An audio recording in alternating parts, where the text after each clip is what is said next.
यहाँ पे देखें लिखा हुआ है वाइजेस्ट, ब्राइटेस्ट एंड मीनेस्ट। ठीक है, ये जो है विलियम ब्लेक ने कहा था। ठीक है, कि ये जो है, सॉरी, पॉप ने कहा था बेकन बेकन के बारे में कि एक तरफ ये वाइजेस्ट है, नंबर टू ये ब्राइटेस्ट है, और नंबर थ्री जो है ये बहुत ज्यादा मीनेस्ट है, मीन है।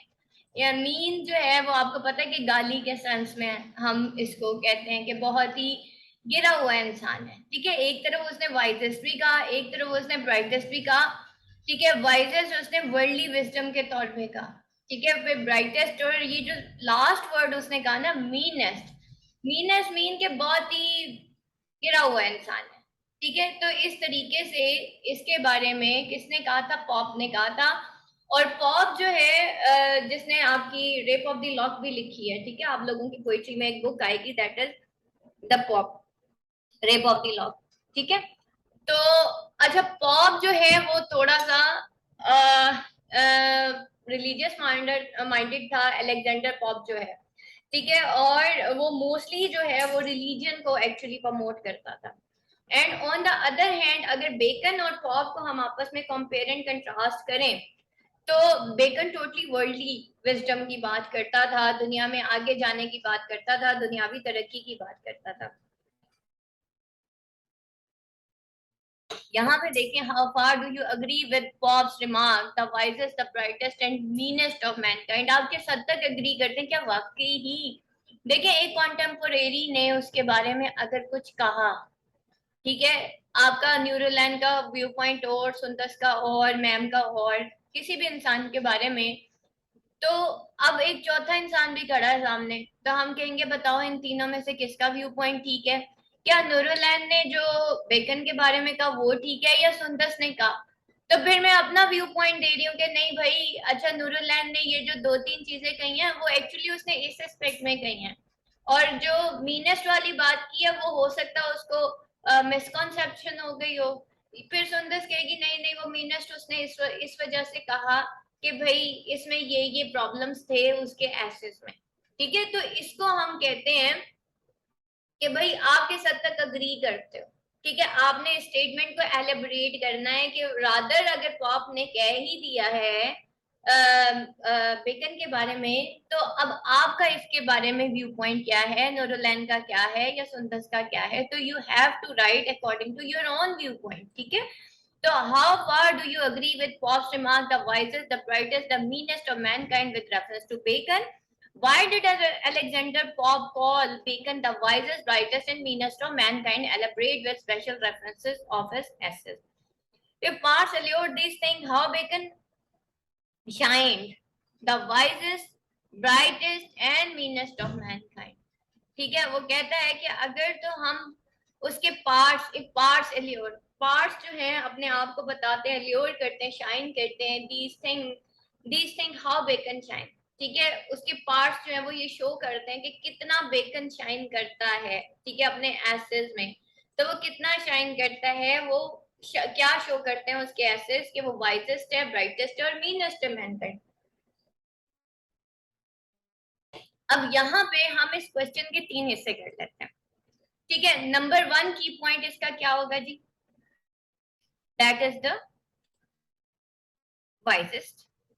ठीक है, द वाइजेस्ट हो गया। ठीक है, उसके बाद जो हम सेकेंड वो जो इसका व्यू पॉइंट लेते हैं, देखें यहाँ पे हम देखते हैं, हम कहते हैं कि जी हम एक की पॉइंट इसका वाइजेस्ट ले लेते हैं, एक हम इसका ब्राइटेस्ट ले लेते हैं, और एक हम इसका मीनेस्ट ले लेते हैं। अब जो फर्स्ट की पॉइंट है इसका, हमेशा बेटा की पॉइंट जरूर ऐड करें, और हु वाज द पॉप और उसने क्यों कहा। ठीक है, एक की पॉइंट इसका ये हो गया, कितने की पॉइंट्स हो गए? 4 की पॉइंट्स हो गए। पांचवा की पॉइंट होगा जी मेरा अपना व्यू पॉइंट क्या है। बेटा ये होता है क्वेश्चन को सॉल्व करने का तरीका। अब अगर हम उसकी वाइजेस्ट की बात करते हैं, तो यहाँ पे हम उसकी वर्ल्डली विजडम की बात करेंगे। अगर हम उसके ब्राइटेस्ट की बात करते हैं, तो हम उसके नॉलेज की बात करेंगे, जैसे अभी हमने डिस्पर्स मेडिटेशन वाला क्वेश्चन पढ़ा। इसके अलावा जो है दूसरा इंसाइक्लोपीडिक रेंज की बात करते हैं, तो एक इल्म की वजह से इंसान ब्राइट होता है, उसका माइंड ब्राइट होता है, उसका एक्सपोजर ज्यादा होता है। ठीक है, एंड वाई मीनेस्ट? मीनेस्ट क्यों था? क्योंकि उसने मैकियावेलियन कॉन्सेप्ट को फॉलो किया था। मैकियावेलियन के हिसाब से क्या था कि घी सीधी उंगली से ना निकले तो इसको टेढ़ी उंगली से निकाल लेना चाहिए, और अपनी जो है वो आप जो है अपनी साख बचाने के लिए अगर आपको साथ वाले की टांग भी खींचनी पड़े तो यू कैन डू इट। ठीक है। नंबर 2 मीनेस्ट में वो ये कहता है कि वो जो उसने कहा था कि थोड़ा सा मिक्सचर ऑफ अगर हम ट्रूथ, वो क्या था, drop off lie ever I died like to क्या, सॉरी नूरलैन, क्या था वो जो उसने कहा था कि I जी, die like to have a ready pleasure. Sorry दोबारा नूरलैन, दोबारा। I die like to have an edit never pleasure. Added player. ठीक है, कि थोड़ा सा अगर सच में झूठ जो है वो ऐड कर दिया जाए तो ऐड हो जाता है, प्लेजर ऐड हो जाता है। ठीक है, जैसे हम एक्सेजरेट करते हैं, मैंने आपको इसकी भी काफी सारी एग्जांपल्स दी थी। तो अब क्या है कि वो वाइजेस्ट भी था, फिर ब्राइटेस्ट भी था। अब हमने इन तीनों स्टेटमेंट्स को अपनी अपनी जगह पे सारे क्वेश्चंस कर लिए ना। अब हमने, मेरा नहीं ख्याल कि अब ये वाला क्वेश्चन आप लोगों के लिए करना मुश्किल हो जाएगा कि हम उसको वाइजेस्ट भी शो कर दें, हम उसको ब्राइटेस्ट भी शो कर दें, और हम उसको मीनेस्ट भी शो कर दें। ठीक है, with the reference of Bacon. अच्छा जी, why did Alexander Bob Bacon, the wisest, brightest and meanest of mankind, elaborate with special reference of his essay? अच्छा जी, यहाँ पे देखें, Bacon was wiser because of his worldly wisdom.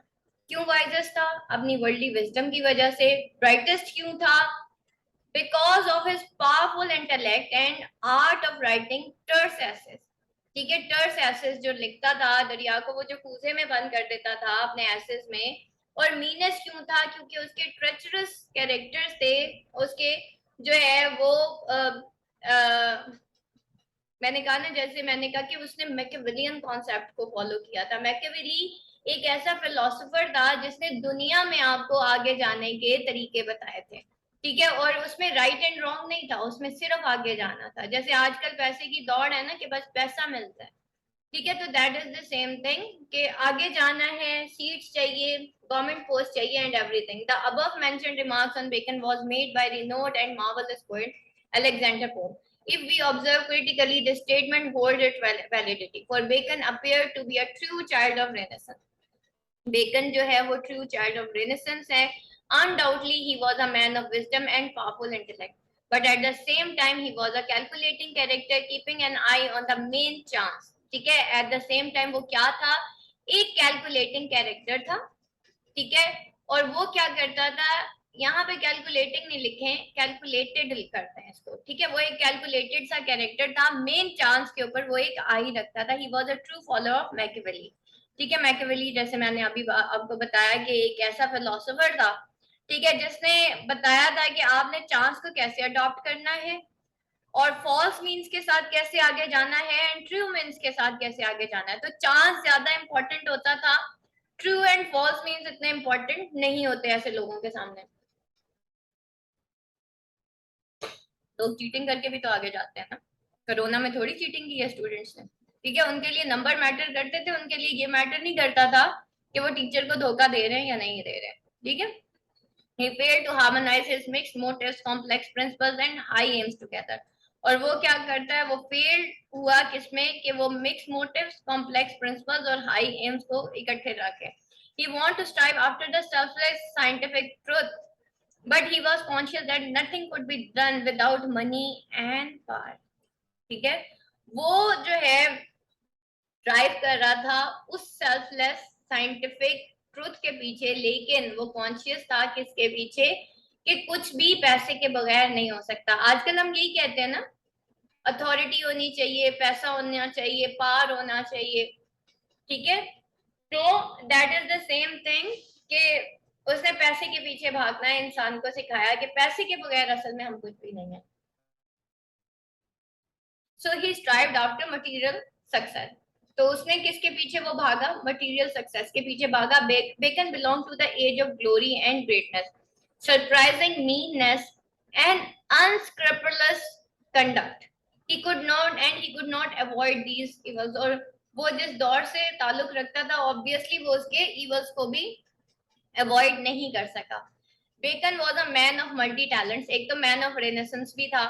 His wisdom was undeniable, उसकी wisdom undeniable थी. His thirst for infinite knowledge and his versatility was truly astonishing. He possessed an intellect of highest order. He was learned in Greek, French, Latin, English, science, philosophy, classics and many other fields of knowledge. ये वाले जो points हैं आपके dispersed meditations में भी आ सकते हैं. ठीक है, देखिए बहुत सारे नॉलेजेस हो गए ना उसके पास. ठीक है, और जो आज हमने इंसाइक्लोपीडिक रेंज पढ़ी है उसमें भी आपके ये पॉइंट्स आराम से आ सकते हैं. ठीक है, तो ये उसकी इंसाइक्लोपीडिक रेंज भी हो गई और ये उसकी डिस्पर्स मेडिटेशन भी हो गई कि उसके पास इस तरह के नॉलेजेस थे. Bacon is regarded as the originator of the modern school of experimental research. Bacon held that man is servant and interpreter of nature. Bacon का ये व्यू पॉइंट था कि इंसान जो है वो सर्वेंट है और इंटरप्रेटर है किसका, नेचर का. He supplied the impulse which broke with medieval preconceptions and set scientific inquiry on modern life. और वो जो है उसने क्या किया, सप्लाइड द इम्पल्स, उसने वो इम्पल्स सप्लाई की जो कि जिसने ब्रोक किया मिडीवल कॉन्सेप्शंस को. मिडीवल प्री कॉन्सेप्शंस क्या थी, anyone class, what was medievalism? Nurul and Sundar, क्या थी भाई मिडीवल कॉन्सेप्ट, प्री कॉन्सेप्शंस क्या थे? वो सुपरस्टिशियस बिलीव्स थे. मिडीवलिज्म बेटा, मिडीवल जो है वो रेनेसेंस से पहले था, क्लासिकल एरा से पहले वाला जो दौर था उसको मिडीवल एरा कहते हैं, मिडीवल एज कहते हैं. मिडीवल एज के अंदर जो है सिपाही, ठीक है, बहादुर सिपाही, एक हीरोइक ट्रेट और उसके अलावा कुछ सुपरस्टिशियस बिलीव्स हुआ करते थे. अब उन सुपरस्टिशियस बिलीव्स की जगह किसने ले ली साइंटिफिक इन्वेंशंस के बाद? इंटेलेक्ट ने ले ली. ठीक है, रेशनलिज्म ने ले ली. पहले इंसान गुमान पे जीता था, आज भी बहुत सारे लोग सुपरस्टिशियस बिलीव्स पे यकीन रखते हैं. पाकिस्तान में तो बहुत ज्यादा है, बाहर के मुल्कों में भी है, ये नहीं कि सिर्फ पाकिस्तान में, ओवरऑल पूरी दुनिया में है. तो उसने इस मिडीवल प्री कॉन्सेप्शंस को खत्म किया और उसने जो है क्या किया, scientific inquiry on modern lines पे सेट की. He emphasized on experimentation. ठीक है, उसने एक्सपेरिमेंटेशन के ऊपर एम्फेसाइज किया. आप देखें बेटा ये जो कीवर्ड्स आ रहे हैं ना, साइंटिफिक इंक्वायरी, एक्सपेरिमेंटेशन और एक्सपेरिमेंटल रिसर्च, ठीक है, मॉडर्न एक्सपेरिमेंटल रिसर्च, ये सारे क्या है, ये रैशनलिज्म और इंटेलेक्ट को शो कर रहे हैं. ठीक है, उस एरा को शो कर रहे हैं जिसमें साइंटिफिक इन्वेंशंस बहुत ज्यादा हुई थी और साइंटिफिक रिसर्चेस बहुत ज्यादा थी. And not to accept things for granted. Bacon was indeed an eloquent prophet of new era and the pioneer of modern sciences. The essays of Bacon are also a picture of his intellect and practical wisdom.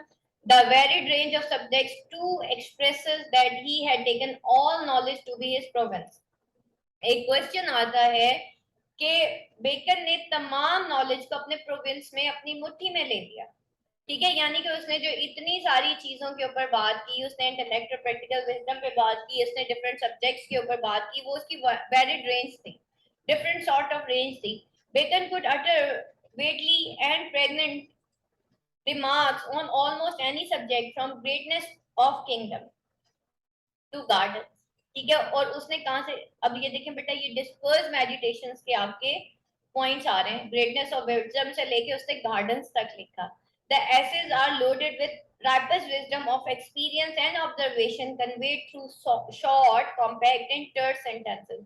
और essays जो थे उसके अंदर क्या था, ripest wisdom थी of experience and observation जो कि through short, compact and terse sentences के थ्रू हमें पता चली.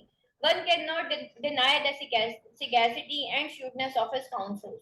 ठीक है, counsels वो बातें जो वो हमें समझाता था.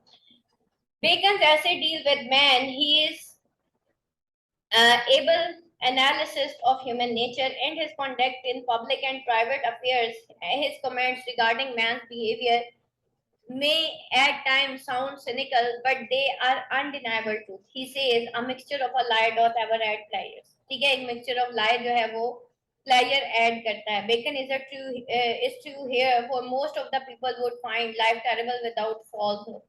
ठीक है, मोस्ट ऑफ द पीपल जो है वो लाइफ उनको मुश्किल लगती है without false hope and false impression. ठीक है, अब false impression and false hope, तो यहाँ पे देखें उसने क्या कहा कि a mixture of a lie doth ever add treasure. ठीक है, एक तरफ उसने ये कहा, उसकी वजह ये थी कि यहाँ पे किसी हद तक बेकन सही भी था। Reason for most of the people with find terrible without false hope, कि बहुत सारे लोग जो हैं फॉल्स होप के बगैर जो है कहीं कहीं यानी कि इंसान को झूठ बोलना पड़ता है, फॉल्स होप देनी पड़ती है, फॉल्स इंप्रेशन देने पड़ते हैं। जैसे मैं आपको मजे की बात बताऊं, मुझे जिन्होंने कहा ना कि आप एमए इंग्लिश कर लो, मैं तो मैथ स्टूडेंट थी, तो मैंने कहा इतना सही सिलेबस होगा, इसका कौन सा ज्यादा होगा, तो उन्होंने मुझे कहा कि एमए इंग्लिश तो सिर्फ हलवा होता है, ये तो कुछ भी नहीं है। यकीन करें वो जो फर्स्ट इंप्रेशन दिया ना जिन्होंने भी मुझे दिया एमए इंग्लिश लिटरेचर के बारे में, मुझे नहीं पता था कि इसकी इतनी ज्यादा बुक्स हैं, उन्होंने मुझे बताया ही नहीं कि इसकी इतनी बुक्स हैं। अगर मुझे पहले बता देते शायद आज मैं मास्टर्स इन इंग्लिश नहीं होती। तो उसके बाद ना एक पूरा मेरा कार्टन आया था, उसके अंदर सारी टेक्स्ट बुक्स थी एनकेएम की। ठीक है, तो ऑब्वियसली उन्होंने एक फॉल्स होप और फॉल्स इंप्रेशन मुझे दे दिया, और वो फॉल्स होप और फॉल्स इंप्रेशन मुझे बहुत आगे लेके चला गया। अगर मुझे पहले से पता होता कि एक एक सब्जेक्ट की चार चार पांच पांच किताबें, तो मैं तो कभी भी ना पढ़ती। ठीक है, तो मैं तो यही सोचती कि ये मैं कैसे करूंगी, बट ही सैड जिन्होंने भी मुझे गाइड किया उन्होंने कहीं से मुझे नहीं कहा कि आपके बच्चे हैं, आप मैरिड हो, आप नहीं कर सकती, या आप बीमार हो, आप नहीं कर सकती। उन्होंने मुझे एक फॉल्स होप दी कि नहीं ये तो हलवा होता है, दैट इज सो इजी, कुछ भी नहीं करना, बस थोड़े से क्वेश्चंस होते हैं और कुछ भी नहीं होता। ठीक है, और लेकिन बाज अवत ये फॉल्स होप जो है ना आपको फेलियर तक भी ले जाती हैं। जैसे बाज लोगों को, लोग मुझे आगे कहते हैं मैम वो मुझे ना मेरी किसी फ्रेंड ने कहा था या किसी ने कहा था करंट नोट्स ले लो, बस उसमें से सारी तैयारी कर लो, तुम पास हो जाओगी। ठीक है, और एंड में जब सप्ली आ जाती है तो वो मैम एक स्टूडेंट ने कहा था या पता नहीं किसने कहा था ये ले लो और फिर तुम पास हो जाओगी। बेटा बेसिकली ये भी फॉल्स होप्स होती हैं, अब वो उसमें बंदा या हार हो जाता है या पार हो जाता है। काम करना है तो फिर पूरा करे, नहीं तो ना करे। ठीक है, तो ये होती है फॉल्स होप जिसकी बेस पे किसी हद तक बेकन यहाँ पे सही भी था, लेकिन यहाँ पे कहीं ना कहीं वो मीन भी था।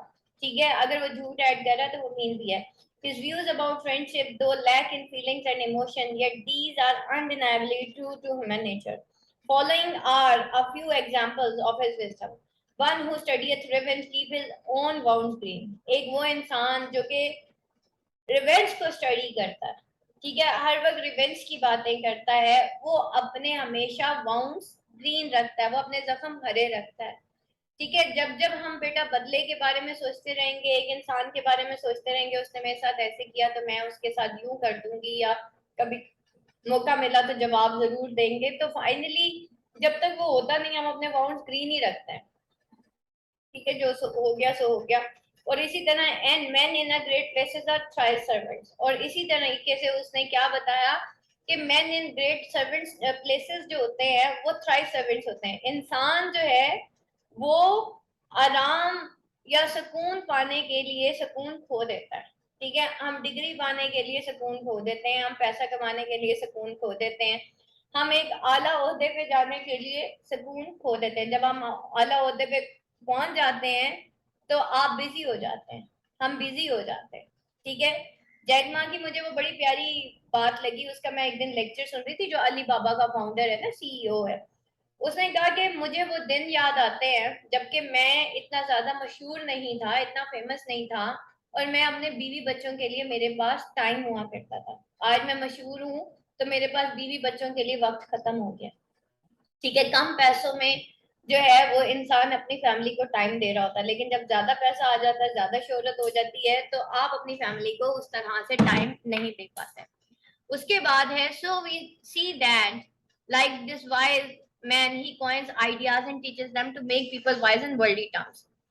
Bacon's brightness is, अब बेकन की brightness की हम बात करते हैं, is best illustrated in the manner in which he clothes his thoughts of wisdom into brevity and lends the reader a great pleasure. His compactness of thought and conciseness of expressions were a virtue in the age when looseness in thought and language was the rule. The essays are enriched with maxims बेटा proverbs को कहते हैं, and proverbs he support his ideas and arguments with unnumberable quotations, allusions analogies which prove his wide knowledge and learning. अब यहाँ पे देखें बेटा, maxims, proverbs, quotations, allusions, analogies, ठीक है, ये सारे आपस में इंटरलिंक्ड है, ठीक है। maxims, proverbs and quotations एक ही चीज होती हैं। allusions जो होती हैं, allusion क्रिएट करना अपना किसी, फॉर एग्जाम्पल जैसे कल मैंने आप लोगों को बताया था, ये आगे एक allusion आ रही है, ये वाली bat among the birds, ठीक है, this is the allusion and this is also an analogy, ठीक है, एक एनोलॉजी क्रिएट कर देना, ठीक है, एक कहानी क्रिएट कर देना अपनी बात को प्रूव करने के लिए, which prove his wide knowledge and learning. The aptness of the similes, the witty turn of the phrases and the compact impression of weighty thoughts are evident enough for brightness of his intellect. Suspicions among thoughts are like bats, ठीक है। अब यहाँ पे देखें वो एक illusion create कर रहा है, एक तरफ तो ये वैसे भी मैक्सिम भी है, प्रोवर्ब भी है, ठीक है, कोटेशन भी है। Number 3, this is an allusion के thoughts are like bat, this is simile, like bat, thoughts like bats, ठीक है।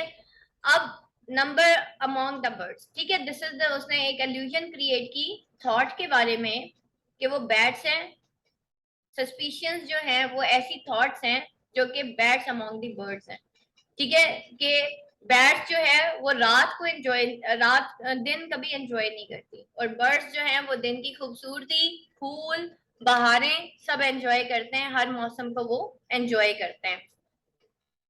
फिर वो कहता है मनी इज लाइक मक, ठीक है, this is also a simile, ठीक है। और फिर यहाँ पे वो एक एनोलॉजी क्रिएट करता है, एक्सेप्ट इट बी स्प्रेड, ठीक है, मनी उस वक्त तक मक है, आप पैसे जोड़ जोड़ के रखते रहते हैं लेकिन आप उसको किसी प्रोडक्टिव वे में नहीं लगाते, तो ये जो है यानी कि आपने उसको स्प्रेड नहीं किया, आपने उससे पैसा नहीं खींचा।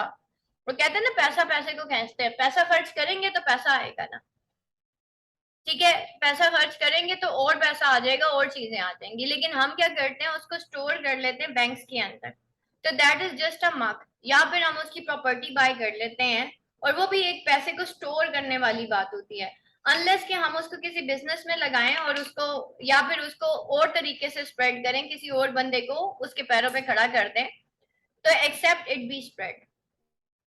अब यहाँ पे वो वाली स्प्रेड की बात नहीं हो रही जो शादियों पे दूल्हे के ऊपर पैसे वारे जाते हैं, ठीक है, वो तो बहुत ही बेहुदा किस्म की एक ट्रेडिशन है, पता नहीं किसने निकाली है, लेकिन बहरहाल अगर उसका स्प्रेड ना किया जाए तो मनी जो है वो एक मक की तरह है, और इससे क्या होती है, बहुत ज्यादा मुआशरे के अंदर तबाही पैदा होती है। Virtue is like precious orders, virtue जो है वो प्रीशियस ऑर्डर्स की तरह है।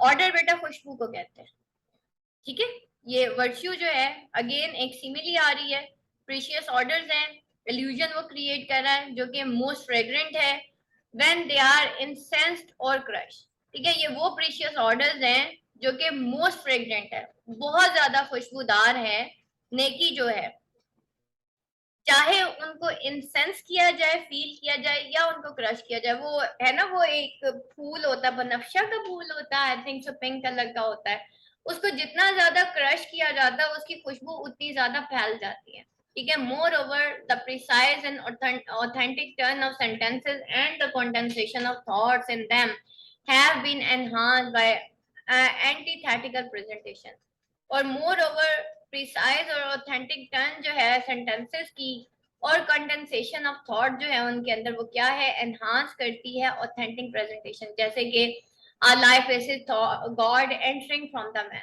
ठीक है, एक लाए यानी कि हम खुदा के आगे तो जवाबदे हैं लेकिन इंसान से हम बच जाते हैं। The ways to enrich are many and most of them are false, ठीक है, बहुत ज्यादा तरीके हैं एनरिच होने के, अमीर होने के, लेकिन उनमें से मैक्सिमम फाउल तरीके हैं। It is strange desire to seek power and to lose liberty, ये अजीब सी बात है कि हम पावर सीख करने के लिए, स्ट्रेंज डिजायर कि हम सीख करते हैं पावर को, हम अथॉरिटी तक जाना चाहते हैं, हम पैसे तक जाना चाहते हैं, और हम किसी आला ओहदे तक जाना चाहते हैं, लेकिन हमारी लिबर्टी चली गई, जैसे मैंने अभी आपको जैक मा की बात बताई, ठीक है। इवन मैं अगर आपको अपनी भी बात बताऊं तो मैंने बेटा as a housewife 14 years गुजारे अपने बच्चों के साथ, अपनी फैमिली के साथ, और लिटरली आई रियली मैं उस वक्त को याद करती हूँ कि जब मैं बिल्कुल फ्री ऑफ माइंड होके अपने बच्चों को वक्त दिया करती थी, तो हम जब बिजी हो जाते हैं या हमें एक ओहदा मिल जाता है तो हमारी लिबर्टी चली जाती है। अब मैं उस तरीके से अपने बच्चों के साथ अगर पार्क जाऊंगी तो मुझे 10 दफा सोचना पड़ेगा, मेरी ऑनलाइन क्लासेस हैं, मुझे आउट ऑफ सिटी जाना है अपने पेरेंट्स के घर। पहले हम मुंह उठा के चले जाते थे, और अभी ये है कि आउट ऑफ सिटी जाना होता है तो बहुत ज्यादा सोच के जाना होता है कि अच्छा अब टेस्ट सेशन चल रहा है, अब ये चल रहा है, अब वो चल रहा है, अभी नहीं जा सकते, अगर जाना है तो बहुत थोड़े दिनों के लिए जाना है, एंड सो ऑन। ठीक है, तो ये एक अजीब सी डिजायर है कि हम पार तो चाहते हैं लेकिन लिबर्टी हमारी खत्म हो जाती है। Through indignation man rises to dignity. ठीक है, और इंडिग्नेशन के थ्रू जो है इंसान डिग्निटी तक, अब जैसे ये एक और एल्यूजन है, ठीक है, कि इंडिग्नेशन से इंसान डिग्निटी तक पहुंचता है। ठीक है, इनडिग्नेंट वे के थ्रू इंसान डिग्निटी तक पहुंचता है, आला उदय तक पहुंचता है। Thus, with the tool of antithesis, इसको बेटा एंटीथीसिस कहते हैं, इंडिग्नेशन वर्सेस डिग्निटी, पार, लिबर्टी, इसी तरीके से lie, sorry, God and man. ठीक है, दिस इज एंटीथीसिस। एक थीसिस एंटीथेटिकल प्रेजेंटेशंस हैं, ठीक है, कि our life is God and shrink from the man. तो जब हम दो तरह के व्यू पॉइंट्स एक सेंटेंस के अंदर डाल देते हैं, इसको बेटा हम antithesis, thesis and then antithesis. With this tool of antithesis, Bacon made his argument many times stronger and much more influential than a simple sentence. He created so many wit and strength in such precise writing that they are still valid and famous. No man individually did provide such strength and simplicity to the English language than Bacon. Bacon tried to read the reader's mind by series of aphoristic attacks. Aphoristic style मैंने आपको बताया था। ठीक है, aphorism कहते हैं Maxim's को, proverbs को, हिकमताना, हिकमाना बात को, ठीक है, हिकमत आमेज बात को। That's why he is considered as the pioneer of a modern prose. There is hardly any equal of him for clear touch and compact writing. Now it appears to be an irony of nature that a man with such a tremendous intellect and wisdom has such a mean character. अब हम बात करते हैं meanest के बारे में, कि how he is meanest. Bacon was not mean in the sense of being miser. He was indeed reputed to be very genius. The manner in which Bacon betrayed his friends, especially Essex, proved him most ungrateful and ignoble man. He made friendship and uprightness subordinate to his success. He always kept his eye on the main chance, worshipping the rising sun and avoiding of the setting one. His marriage was also marriage of convenience. He did not hesitate to take part in political intrigue in order to promote his ambition. His letter to the king and queen were also full of flattery, and it was hard to believe that they came from the pen of such an intellectual man. Though he was wise, he showed certain incapacity of emotions, and his trait also be witnessed in his essays. He took the purely personal and domestic matter of a man, like marriage, friendship, love, etc., in terms of pure utility. Utility, किसी चीज को इस्तेमाल करना, ठीक है, अपने मकसद के लिए इस्तेमाल करना, such as he that has wife and children had given hostages to fortune. वो कहता है जिसके बीवी बच्चे होते हैं वो होस्टेजेस टू फॉर्च्यून होते हैं। अब देखिए कितने लतीफे बन गए बीवियों के ऊपर है। And those that want friends to open themselves are cannibals of their, cannibals कहते हैं बेटा गोश्तखोरों को, ठीक है, कि वो जो फ्रेंड्स के सामने अपने आप को ओपन कर देते हैं वो अपने ही हार्ट्स के क्या होते हैं, कैनिबल्स होते हैं। In short, Bacon was a man of the world, worldly wisdom, worldly convenience, he had a great brain but not a great soul. ठीक है, his complex and contradictory characters will continue to be psychological enigma for the readers to understand. So he was definitely the wisest, brightest, and meanest of mankind. ये बेटा points to remember हैं। Child of renaissance था, follower of Machiavelli था, wisest था, undeniable practical wisdom था, being the brightest he was the brevity of thought, being the meanest very utilitarian था, his marriage was marriage of convenience, he betrayed his well wisher. और Essex ने कहा था इसके बारे में, he had great mind but not, यानी कि उसने एसेक्स को एक्चुअली अपने वेल विशर, अपने फ्रेंड को बिट्रे किया था। He had great mind but not great soul. यहाँ तक बेटा आपका लेसन खत्म हो गया। यहाँ तक कोई क्वेश्चन है तो बेटा मुझे बता दीजिए। अब हमने ऐसे स्टार्ट करने हैं इंशाल्लाह अपने